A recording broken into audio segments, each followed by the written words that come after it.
बच्चों आज हम लोग शुरू करते हैं टोटल इंटरनल रिफ्लेक्शन यानी कि TIR। हालांकि मैं रिकमेंड करूंगा कि आप एग्जाम में TIR ना लिखें, आप पूरा लिखें टोटल इंटरनल रिफ्लेक्शन। ठीक है। और शुरुआत इसकी रिफ्रैक्शन से ही होगी क्योंकि ये रिफ्रैक्शन का एक स्पेशल केस है। देखते हैं कैसे। हम लोगों ने ये दो बातें सीखी थी कि भाई अगर चेंज ऑफ मीडियम होगा, चेंज ऑफ मीडियम कैसा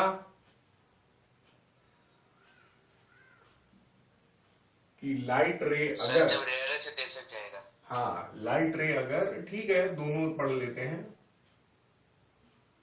ये जो बना है ये वही है जो आप बोल रहे हैं, रेयरर से डेंसर जा रहा है और ये डेंसर से रेयरर जा रहा है ना। ये है रेयर से डेंस और ये है डेंस से रेयर। ठीक है। यहाँ पे ये आई है, ये आर है, ये आई है, ये आई है, ये आर है, ये आर है। ठीक है। मैं ये बताना चाहता हूं कि ये आई और आर आपस में अलग अलग हैं, ये आई और आर आपस में अलग अलग हैं, ये आर और ये आर भी अलग अलग हैं, ये आई और ये आई सेम भी हो सकते हैं, अलग अलग भी हो सकते हैं। ठीक है। लेकिन हाँ ये पक्का है, यहां बेंडिंग टुवर्ड्स द नॉर्मल हो रहा है तो I is greater than R। यहां bending away from the normal हो रहा है तो I is less than R। अब TIR के लिए हमें जरूरत पड़ेगी इसकी, और जिस तरह का एग्जाम में या आपको बनाना होगा या बुक में बना हुआ आप देखेंगे, उसमें इसी डायग्राम को फ्लिप करके देखते हैं। हमारी जो इंसिडेंट रे होती है वो नीचे से आती है, तो कोई बड़ी बात नहीं है, आ कहीं से भी सकती है, ऊपर से, नीचे से, दाएं बाएं कहीं से भी आ सकती है। बट जो डायग्राम बुक्स सिखाती हैं या जो डायग्राम एग्जाम में आप बनाएंगे तो एग्जामिनर को मेहनत नहीं करनी पड़ेगी, वो मैं यहां पर आपको सिखाऊंगा। ठीक है। तो ये तो बेसिक है, ये आपको पहले से आता है। अब जो अपना टोटल इंटरनल रिफ्लेक्शन के लिए 3 डायग्राम हम लोग को बनाने होंगे।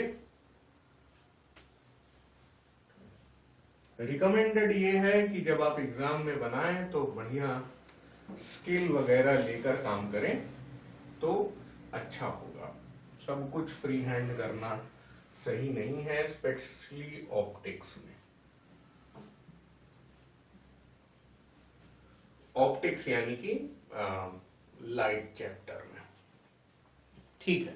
तो अब हमारी लाइट रे नीचे से आएगी, तो देखो अगर ऐसे आ रही है तो बाहर निकली जा रही। देखो इस डायग्राम का ये बिल्कुल ऐसे उलट दिया है हमने। इस बार क्या है, डेंस नीचे है और रेयर ऊपर है। अब हमारा मन जो है थोड़ा बदल रहा है। क्या बदल रहा है कि हम लोग अपने जो एंगल ऑफ इंसिडेंस है उसको बढ़ा रहे हैं, मतलब इधर की तरफ कर रहे हैं। ठीक है। तो बढ़ा दिया। बढ़ाने से देखिए अब एक स्पेशल ऐसा कोई एक एंगल होगा, हर एंगल में ऐसा नहीं होगा। देखिए ऐसे बढ़ाते चले जाएंगे, आप आई थिंक फॉलो कर रहे हैं। ये इस तरह इसको बढ़ाते चले जाएंगे तो ये नीचे की तरफ झुकता जाएगा क्योंकि bending away from the normal करेंगे। एक टाइम पे ये बढ़ते बढ़ते ऐसा आ जाएगा कि ये झुकते झुकते बिल्कुल डिवाइडिंग लाइन पे ही आकर चिपक जाएगा, जैसा कि यहां पर है। ठीक है। यहाँ पे जो डेंसर और रेयर और मीडियम का जो पार्टीशन है उसी से ग्रेजिंग करते हुए निकल आएगा। इस स्पेशल एंगल ऑफ इंसिडेंस को, ये वाला एंगल ऑफ इंसिडेंस बड़ा स्पेशल होगा, उसे हम लोग कहेंगे थीटा सी के बराबर। ये वाला एंगल ऑफ इंसिडेंस नॉर्मल है, ऐसे तो बहुत सारे होते हैं। Any angle of incidence will more और less give this type of picture. A special angle of incidence जिसका नाम है थीटा सी, यानी कि क्रिटिकल एंगल, वो ऐसा एंगल ऑफ रिफ्रैक्शन देगा जहां पे R is equal to 90 degree है। अब हमारा मन माना नहीं, हम और ज्यादा इसे बढ़ाएंगे,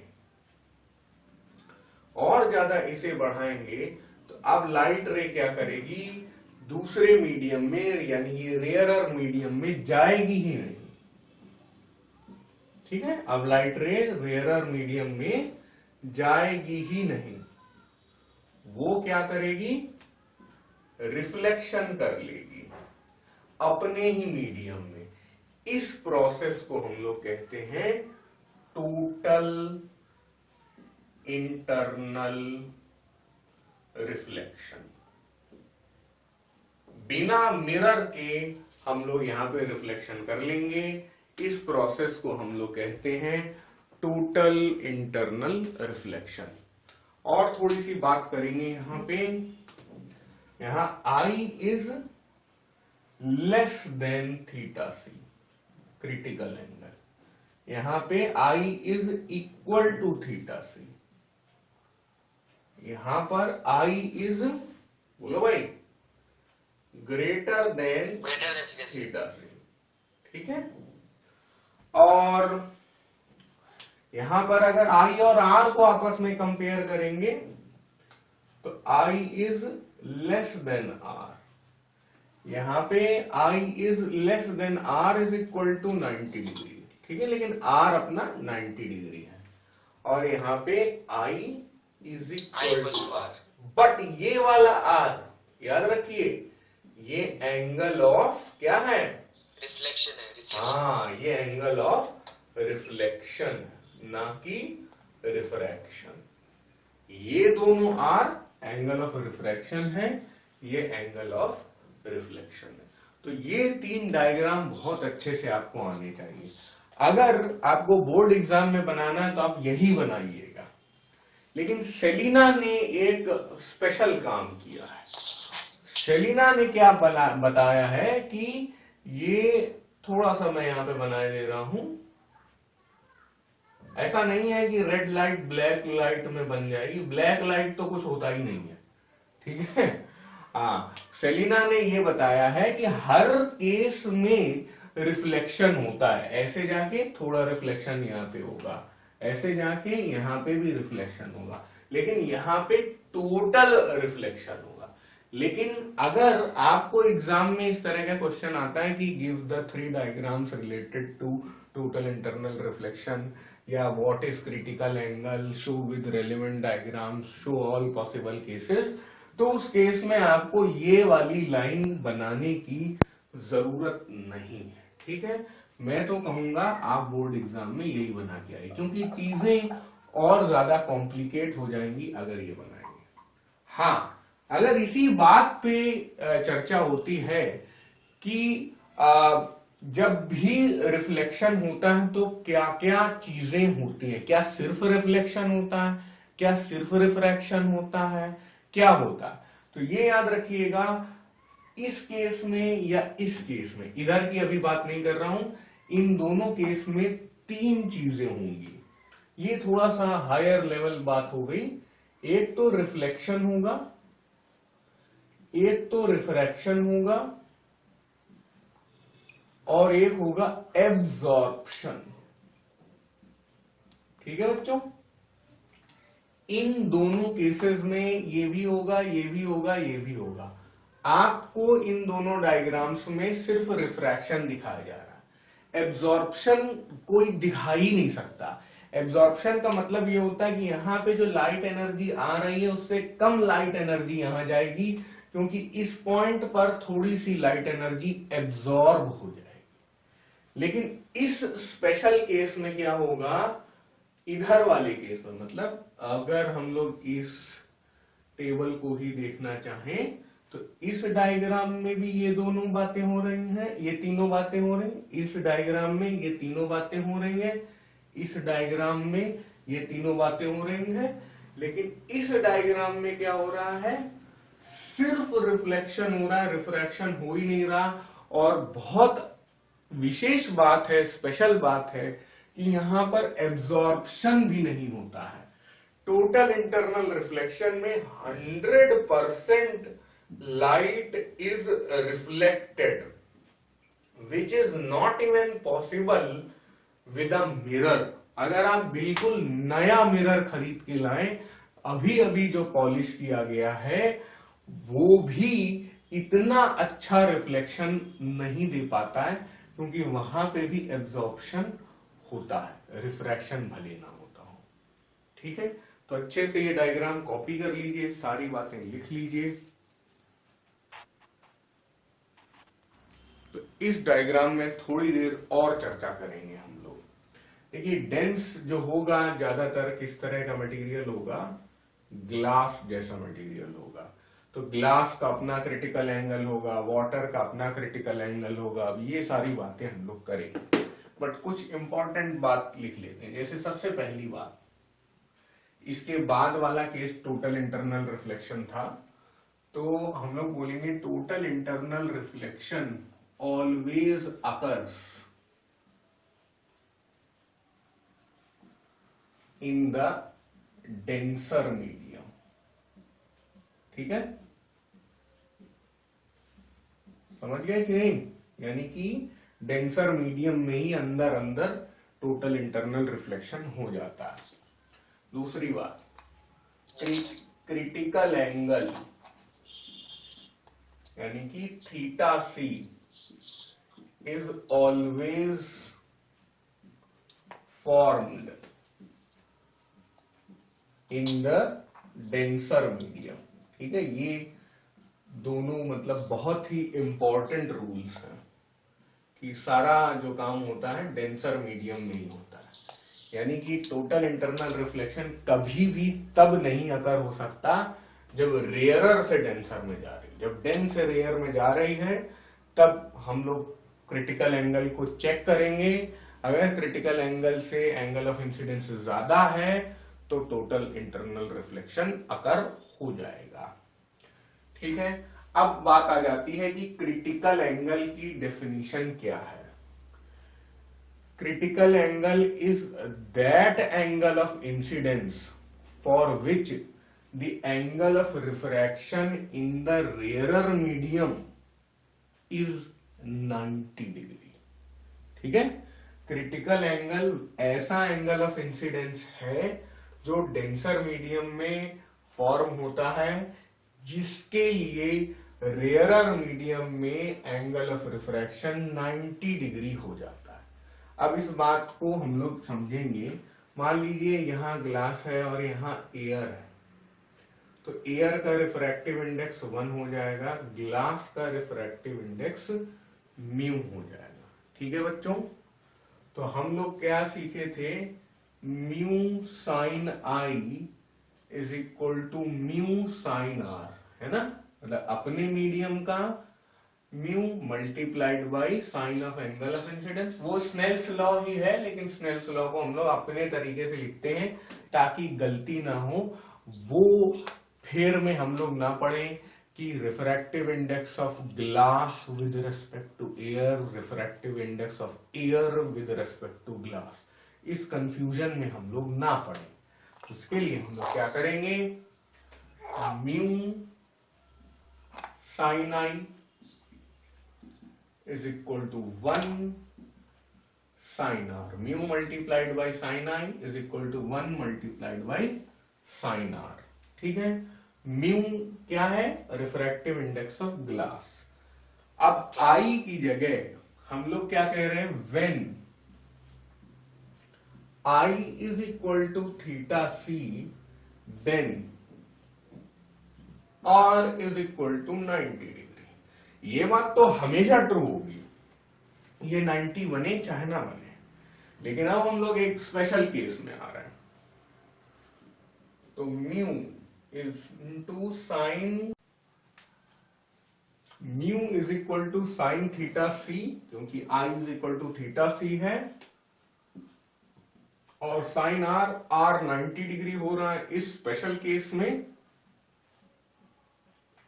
आप लोग जानते ही हैं कि साइन 90 डिग्री 1 होता है, तो म्यू साइन थीटा सी। अब sine theta C is equal to 1/म्यू, या तो आप ये याद कर लें या ये याद कर लें कि म्यू इज इक्वल टू 1/साइन थीटा सी। तो जैसे जैसे क्रिटिकल एंगल चेंज होगा वैसे वैसे म्यू चेंज होगा, या जैसे जैसे म्यू चेंज होगा वैसे वैसे क्रिटिकल एंगल चेंज होगा।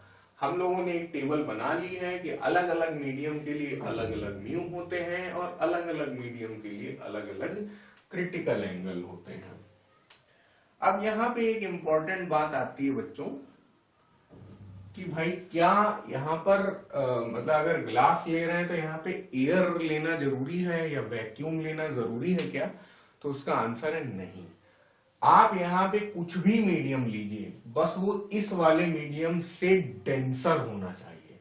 हम ये भी कर सकते हैं कि ग्लास वाटर इंटरफेस ले सकते हैं, हम ये भी ले सकते हैं डायमंड वैक्यूम इंटरफेस ले सकते हैं, हम डायमंड ग्लास इंटरफेस ले सकते हैं, हम डायमंड वाटर इंटरफेस ले सकते हैं, कुछ भी ले सकते हैं। कहने का मतलब ये है कि शुरुआत डेंसर मीडियम से होना चाहिए और अंत रेयरर मीडियम से होना चाहिए। ठीक है, तो अब हम लोग क्रिटिकल एंगल्स और म्यू लिख लेंगे। हम लोग ने पहले की क्लास में याद भी किया था कि वाटर का म्यू यानी कि रिफ्रैक्टिव इंडेक्स 1.33 होता है, डायमंड का थोड़ा सा मुश्किल होता है, वो 2.41 होता है, और ग्लास का रिफ्रैक्टिव इंडेक्स होता है 1.50। ग्लास का मैंने रेड से इसलिए बोला है, लिखा है, क्योंकि ग्लास का रिफ्रैक्टिव इंडेक्स और क्रिटिकल एंगल हमें जरूर याद होना चाहिए। आगे हम लोगों को प्रिज्म वाले सवाल करने होते हैं तो जहां पर ये 42 डिग्री बहुत काम आता है। ग्लास का क्रिटिकल एंगल 42 डिग्री है, ये बात आपको याद रहे, ये बहुत काम आता है। अब ये 24 डिग्री होता है, ये 48 डिग्री होता है। याद करने की ट्रिक ये है कि यहाँ पे 2.4 है तो 2.4 का 24, 24 का डबल 48, 24 का उलट पलट 42। तो कोई एक चीज याद कर लीजिए आप तो सब कुछ याद हो जाएगा। मैं तो कहूंगा कि ये याद रखिए आप। ठीक है, तो अच्छे से पूरी टेबल और सारा डायग्राम डेरिवेशन सब कुछ कॉपी कर लीजिए। इस क्वेश्चन में बच्चों आपको दो चीजें बतानी है। पहला है refractive index of glass question का है वैसे विद रेस्पेक्ट टू वाटर। ये क्वेश्चन हम लोग अपने लेवल पे कर रहे हैं, ये क्वेश्चन कहीं लिखा नहीं हुआ है। जैसे क्लास में ही एक बच्चे ने पूछा था कि सर क्या हमेशा मतलब एक अगर डेंसर मीडियम ग्लास होगा तो रेयरर मीडियम एयर होगा क्या? क्या एयर और वैक्यूम होना जरूरी है क्या? तो मैं कह रहा हूं नहीं, ऐसा कोई जरूरी नहीं है, और उस तरह का क्वेश्चन भी हम लोगों ने कर लिया। तो पहला क्वेश्चन है what is the refractive index of glass with respect to water. तो इसमें बच्चों हम लोग क्या करते हैं, refractive index of glass with respect to water जब निकालते हैं, ऐसे केस में हम लोग विद रिस्पेक्ट टू एयर करते हैं पहले। ठीक है, तो refractive index of glass with respect to air कर लो और फिर refractive index of water with respect to air कर लो। तो इस तरह से एयर एयर कैंसल हो जाता है, ऐसा लॉजिक होता है। ठीक है, तो what is the refractive index of glass with respect to air? बताइए भाई, अभी लिखा था हम लोगों ने टेबल में 1.5। हाँ 1.5, और 1.5 को भी मैं क्या लिखूंगा 3/2। ठीक है, उसमें थोड़ा सही रहता है क्योंकि जो फ्रैक्शन वाला होता है वो ज्यादा ईमानदार वैल्यू होती है। मतलब 3/2 और 1.5 में तो कोई दिक्कत नहीं। What is the refractive index of water with air with respect to air? Sir 1.33। हाँ 1.33 में असली में होता है वो 1.33। तो उसकी जगह हम लोग लिख लेंगे क्या 4/3। तो 4/, मैं क्या बोला था कि जो फ्रैक्शन वाली वैल्यू होती है वो ज्यादा ईमानदार होती है, वो पूरी इंफॉर्मेशन देती है, लेकिन डेसिमल वैल्यू जो होती है वो ट्रंकेटेड होती है। तो हम लोग क्या करते हैं 1.3333 खूब सारे जो इनफाइनाइट तक हैं उनमें से पहले 2 ही लेते हैं, बाकी सबको हटा देते हैं, तो वो तो अप्रोक्सीमेशन हो गया। तो इसलिए आप 3/2 और 4/3 याद रखिए तो ज्यादा अच्छा होगा। वैसे सवाल में अपनी जरूरत के अनुसार हम लोग चेंज भी करते रहते हैं, ठीक है। तो अब ये इसका उलट पलट हो जाएगा, तो ये कितना हो जाएगा 9/8, बस यही आंसर है। This is the refractive index of glass with respect to water. अभी हम लोगों ने इस अब ये जो क्रिटिकल एंगल होगा वो क्रिटिकल एंगल ऑफ ग्लास नहीं होगा, वो क्रिटिकल एंगल ऑफ वाटर नहीं होगा, वो होगा critical angle of glass with respect to air. Sorry, फिर से गलत बोल दिया, वो होगा critical angle of glass with respect to water, या ये बोलना चाहिए critical angle of glass water interface. क्या बोलेंगे? Critical angle of glass water interface, इस तरह बोलते हैं। यहां पे विद रिस्पेक्ट टू बोलना भी सही नहीं रहेगा, ग्लास वाटर इंटरफेस, ठीक है। अब वो इसी से आ जाएगा क्योंकि ये refractive index of glass with respect to water है ना। तो बस अगला पार्ट करने के लिए हम लोगों को क्या करना पड़ेगा बताइए? साइन थीटा सी बराबर 1 बोलो भाई mu glass with respect to water. तो साइन थीटा सी क्या? Equals to 8/9। बस बस, वेरी गुड, बहुत सही बताया आपने। 9/8 इसका पलटवार होगा, sine theta C is equal to 8/9। अब आप 10th क्लास में तो अब यही रुक जाएंगे, अब कोई टेबल देखने की जरूरत नहीं है कि इसकी वैल्यू क्या होती है। आप जब 12th क्लास में आ जाएंगे तो theta C is equal to आप ऐसे लिखेंगे साइन इनवर्स 8/9। हो सकता है कुछ लोग ये चीज जानते भी हो, अगर नहीं जानते हैं तो 10th क्लास तक के लिए यही आंसर है सर। 12th क्लास के लिए ये आंसर है। जी बोलिए सर, बोल रहे थे आप वहां पर refractive index of glass with respect to water जो निकाले हैं उसमें तो हम लोग ये भी फॉर्मूला लगा सकते हैं ना, velocity of light in water by velocity. हाँ बिल्कुल बिल्कुल, वो फॉर्मूला लगा सकते हैं, लेकिन बेटा क्वेश्चन में गिवन क्या है इस पे निर्भर करता है। अभी ये मैं मान के चल रहा था कि इस क्वेश्चन में गिवन ये है कि refractive index of glass with respect to air 3/2 है और refractive index of water with respect to air 4/3 है, क्योंकि थोड़ी देर पहले ही टेबल में हम लोगों ने वो पढ़ा था। बिल्कुल सही बात है, ये क्वेश्चन लगाने के लिए आप वेलोसिटी वाले लॉजिक पे जा सकते हैं, सही कह रहे हैं। देखिए बच्चों, हम लोग के मन में ये बात आ सकती है कि रिफ्रैक्टिव इंडेक्स हमेशा ग्रेटर देन 1 होता है। हम लोग के मन में ये बात आ सकती है क्योंकि भाई एयर का हम लोगों ने याद किया 1, वैक्यूम का हम लोगों ने याद किया 1, और ग्लास का 1.5, डायमंड का 2.41 और इसका वाटर का 1.33 है ना। तो और यहाँ पे भी हम लोग का 9/8 आ गया। तो बार बार ये कंफर्म हो रहा है कि हमेशा 1 से ज्यादा आता है, लेकिन ऐसा नहीं है। ये बात सही है कि 10 में से 9 बार आपका रिफ्रैक्टिव इंडेक्स 1 से ज्यादा आएगा। उसका कारण क्या है कि रिफ्रैक्टिव इंडेक्स ज्यादातर विद रिस्पेक्ट टू एयर या विद रिस्पेक्ट टू वैक्यूम निकाला जाता है। अब देखिए यहाँ पे मैंने refractive index with respect to water लिखा है, ये मुझे लिखना चाहिए था कि हमें निकालना है refractive index of glass with respect to water. अब हम लोग उल्टा भी कर सकते हैं, जैसे ये वैल्यू आई है रिफ्रैक्टिव इंडेक्स ऑफ, वो यही बात जो लिखा है, glass with respect to water. तो क्योंकि ग्लास वाटर से डेंसर है, इसलिए आंसर 9/8 आया। अगर हम लोग उल्टा करें, हम लोग बोले refractive index of water with respect to glass, तो ज्यादा मेहनत करने की जरूरत नहीं है। हम लोग बस बोल देंगे क्या, वो कैसे लिखा जाएगा, refractive index of water with respect to glass, वो हो जाएगा इसका जस्ट उल्टा 8/9।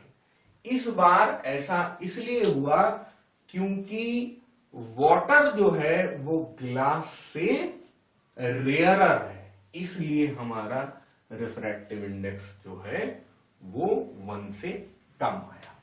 तो ये बात बहुत इंपॉर्टेंट है कि refractive index greater than 1, less than 1 और इक्वल टू 1 सब कुछ हो सकता है। ये डिपेंड करता है कि कौन किसके रिस्पेक्ट में रिफ्रैक्टिव इंडेक्स कैलकुलेट किया जा रहा है। तो ओलंपियाड में, बहुत सारे कॉम्पिटिटिव एग्जाम में ये क्वेश्चन बहुत आता रहता है कि रिफ्रैक्टिव इंडेक्स क्या लेस देन 1 हो सकता है या नहीं हो सकता है। तो अगर वो कोई और कंडीशन नहीं दे रहे हैं तो हम बोलेंगे कि हाँ भाई हो सकता है। अगर वो ये कंडीशन देते हैं कि रिफ्रैक्टिव इंडेक्स हमेशा कैलकुलेट किया जा रहा है with respect to a rarer medium, तो हम कहेंगे हाँ उस केस में ग्रेटर देन 1 होता है। अब आपको बच्चों एग्जाम में इस तरह का क्वेश्चन मिलेगा कि एक ट्रायंगल बना दिया, खुद ही बता देंगे वो लोग कि ट्रायंगल जो है इक्विलेटरल है, इक्विलेटरल है तो सारे एंगल जो है 60 डिग्री है। और अब आपको एक लाइन यहां पे एक रे दे दी, बोल रहे हैं कि इसे कंप्लीट करो, बस कंप्लीट द रे डायग्राम, इस टाइप का बन के आ जाएगा। तो हमें क्या करना होगा, यहां पर जो लाइट के रूल्स होते हैं रिफ्रैक्शन के और रिफ्लेक्शन के, उन्हें ध्यान में रखना होगा। ध्यान में रखना होगा कि भाई टोटल इंटरनल रिफ्लेक्शन हो रहा है कि नहीं हो रहा है, TIR तो नहीं हुआ जा रहा है बीच में, और कोई लाइट रे जो है वो नॉर्मली इंसिडेंट अगर कर रही है तो सीधे सीधे पार हो जाएगी। यही 2 कॉन्सेप्ट हमें लगाने होते हैं। नॉर्मली भाई 3 ही चीज होंगी एक तरीके से, या तो नॉर्मली इंसिडेंट होएगी, या तो TIR होगा, और या तो TIR नहीं होगा। नहीं होगा तो वो मतलब अपना बाहर निकल जाएगी, है ना, मीडियम चेंज कर लेगी।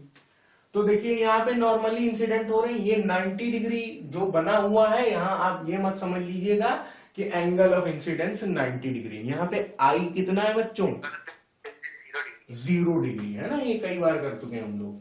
अब देखो, अब ये आएगा ऐसा, और देखो ये चला गया।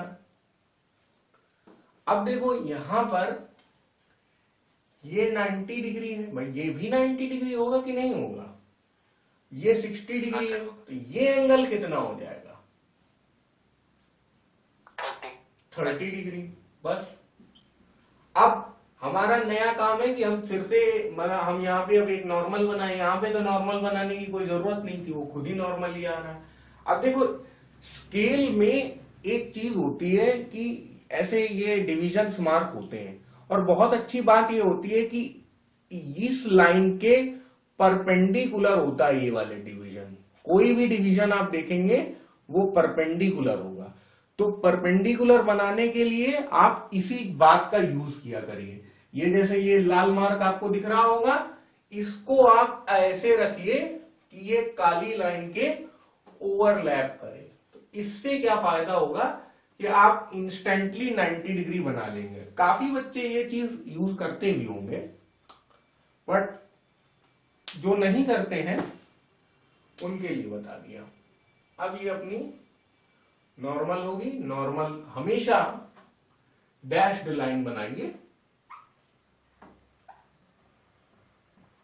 अब देखिए ये 30 डिग्री है, तो एंगल ऑफ इंसिडेंस कितना हो जाएगा यहाँ पे, 60 डिग्री हो जाएगा। तो ये 30 आप मार्क करें चाहे ना करें, लेकिन ये 60 डिग्री जरूर मार्क करिएगा। और अब ये जो होगा, यहां पर आपको प्रोट्रैक्टर की जरूरत पड़ेगी बच्चों, इस पॉइंट में। अभी तक तो जरूरत नहीं थी, लेकिन अब पड़ेगी। भले आप अभी ना बनाए, थोड़ा सा ये सब डायग्राम प्रैक्टिस अगर आप करेंगे तो आप देखेंगे कि ये 60 डिग्री है और ये एंगल कितना हो जाएगा बच्चों, इधर वाला 30 डिग्री। हाँ, तो वो वाला एंगल हो जाएगा 30 डिग्री, इसके ही जैसा। तो देखो ये 30 डिग्री है, ये 60 डिग्री है। अभी ट्रायंगल कंप्लीट नहीं किया, लेकिन अगर कंप्लीट करेंगे, ये 30 है, ये 60 है, तो ये वाला एंगल कितना होगा? हाँ, यही समझना। अब अगर आप बच्चों यही चीज फ्री हैंड करते मान लो, तो फ्री हैंड करते तब आप ये भाई अपना यहाँ 60 मार्क भी कर लेते हो, तब भी इसको टेढ़ा बना देते। ये गलती हो सकती थी, लेकिन अगर थोड़ा आप ध्यान देते हुए करेंगे और प्रोट्रैक्टर से करेंगे तो ये अपने आप लाइन परपेंडिकुलर ही जाएगी।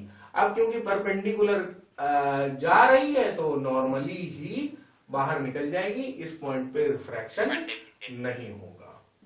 ठीक है, तो बस ये इस तरह से हम लोगों ने अपना पाथ इसका कंप्लीट कर लिया। हर बाहर वाले मीडियम में, फिर अंदर वाले मीडियम में, अंदर वाले मीडियम में, फिर बाहर वाले मीडियम में, हर जगह आप एरो बनाइए। ठीक है, मतलब 15-20 एरो मत बना दीजिएगा, लेकिन मिनिमम इसमें 4 होने चाहिए।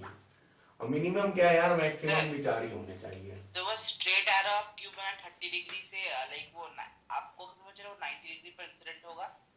हाँ, ये आप ये पूछ रहे हैं कि मुझे कैसे पता चला कि ये 90 डिग्री पे जाएगा, है ना? अच्छा, वो 90। हाँ देखो, तभी तो हमने पहले ही बता दिया था कि देखो ये 60 है तो ये 30 है, ये 30 है, ये 60 है, तो 60, 30, 90 तो हो ही गया, तो अब ये 90 आने वाला है। अच्छा। हाँ, इसीलिए तो बोल रहे हैं कि अगर इस जगह आप प्रोट्रैक्टर का इस्तेमाल नहीं करेंगे, आपने फ्री हैंड ऐसे बना दिया, ये आई, ये लो, ये 60, तो इधर पे फिर आप ऐसे बाहर निकाल लेंगे, बस आपका डायग्राम हो गया गलत। यही चीज इस प्रिज्म वाले क्वेश्चंस में हमको ध्यान रखना है। ठीक है, तो बढ़िया से कॉपी करिए। इस चैप्टर का सबसे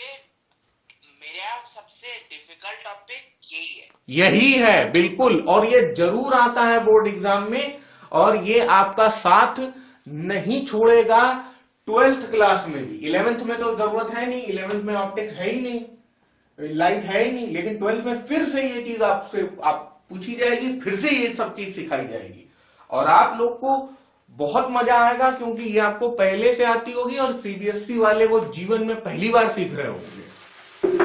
समझे? तो बढ़िया से ये डायग्राम बनाइए। अभी हम लोग और डायग्राम सीखेंगे। बिल्कुल।